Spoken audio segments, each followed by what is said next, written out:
పై Iran బాంబుల వర్షాన్ని కురిపిస్తూనే ఉంది. దుబాయ్ ఇంటర్నేషనల్ ఎయిర్పోర్ట్ పై మరొకసారి డ్రోన్ దాడులు జరిపినట్లుగా తెలుస్తోంది. ఈ దాడిలో 4 విదేశీయులు తీవ్రంగా గాయపడ్డారు. ఒక భారతీయుడు సహా బంగ్లాదేశ్, ఘనా దేశాలకు చెందిన వారు గాయపడ్డట్లుగా తెలుస్తోంది. 2 డ్రోన్లతో ఎయిర్పోర్ట్ పై అటాక్ చేశారు అంటూ దుబాయ్ ఒక ప్రకటనను విడుదల చేసింది అఫీషియల్గా. విమానాల రాకపోకలకు తాత్కాలికంగా అంతరాయం ఏర్పడింది. దుబాయ్, అబుదాబిపై దాడులు మరింత పెంచింది ఇరాన్. ఇప్పటికే ఇరానియన్ డ్రోన్లను వరుసగా కౌంటర్ అటాక్ చేసే ప్రయత్నం చేస్తున్నాం అన్నప్పటికీ కూడా ఎక్కడో ఒక చోట దాడులు జరుగుతూనే ఉన్నాయి.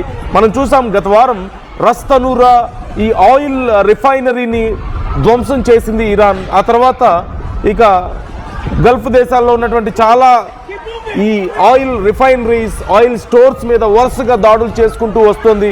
మరోవైపు కువైట్లో కూడా దాడులు జరుగుతున్నాయి. బహ్రెయిన్ విమానాశ్రయంలో కూడా దాడులు జరగడాన్ని మనం చూసాం. ఇలా ఇప్పుడు దుబాయ్ ఎయిర్పోర్ట్ మీద వరుస దాడులు మనం చూస్తున్నాం. ఈ మధ్య కాలంలో వరుసగా దుబాయ్ ఎయిర్పోర్ట్ను టార్గెట్గా చేసుకుంటోంది ఇరాన్.